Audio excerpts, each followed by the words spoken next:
Hello and welcome to Firearm Freedom. This is going to be another gun store customer 101 video. In today's video, we are going to be talking about buying your wife a gun. And before we get this video started, I just wanted to give you guys a way that you can support the channel.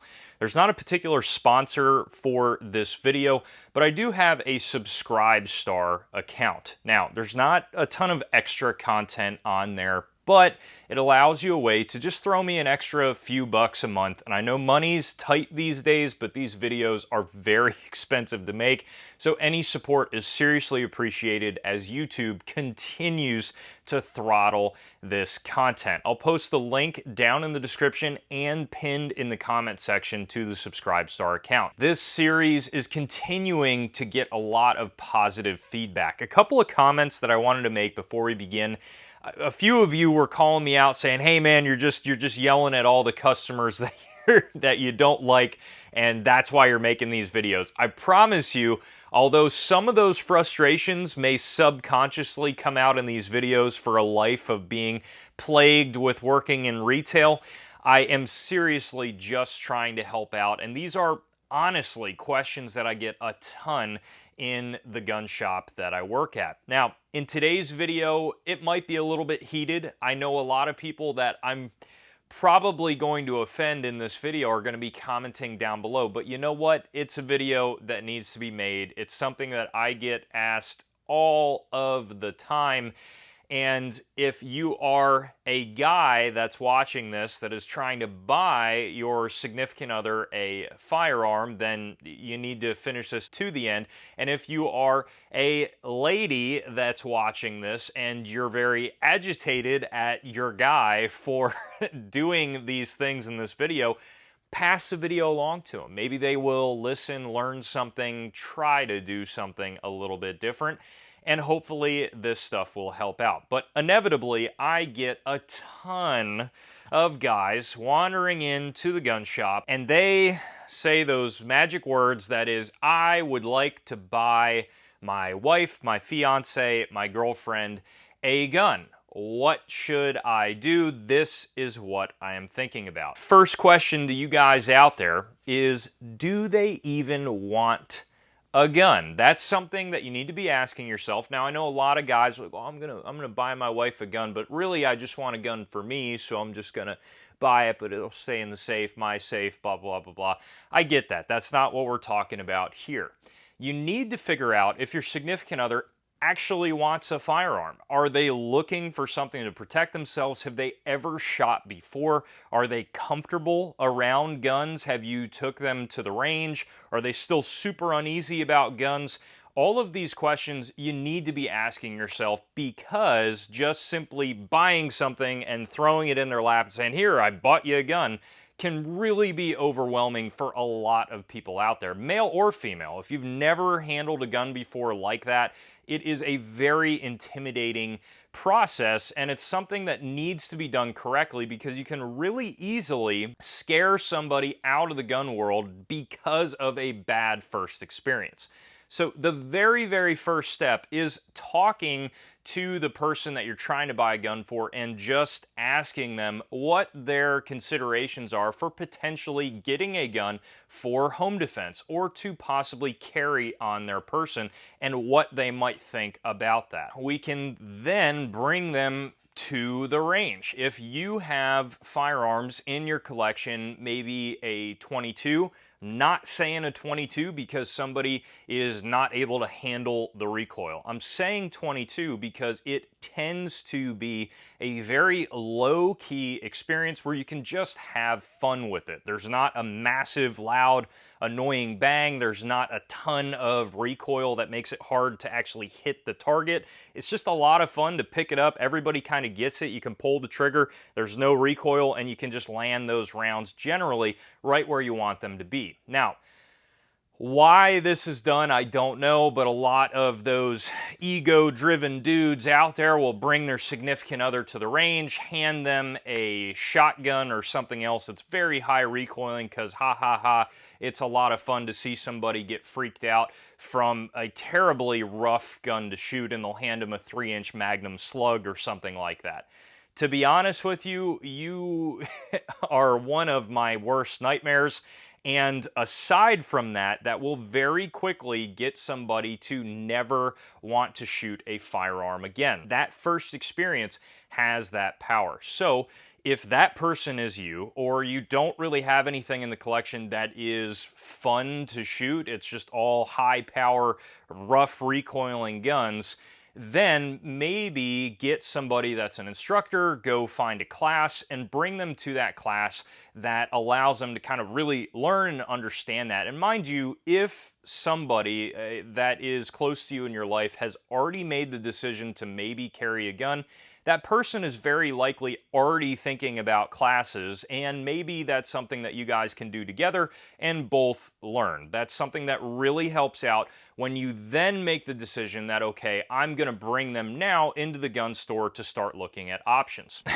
Aside from all of that, I constantly am having guys come into the gun store and they say, hey, it always goes like this. Hey, I want to buy my wife, my girlfriend, whoever, I want to buy them a gun. I'm thinking probably a revolver, right? They always throw that out there because in their mind, they're thinking, she's never going to train with it. I'm not going to encourage her to go to a class or learn. I just want to check off the box to have some sort of a gun at the house. And, you know, it's easy, right? An idiot could figure out how to use a revolver. Look, I got nothing against revolvers. I carry in my pocket frequently a small J-frame revolver as a backup gun. It is a great gun to have in that role.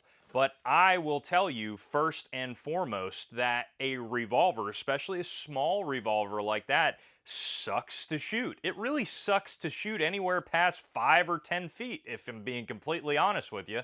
I've had 200 round range days with that gun. I've been shooting the entirety of my life, and those 200 round range days suck. My hand is throbbing by the end of it, and it is not a great time. It is very frustrating to get rounds on target. It's frustrating to reload it.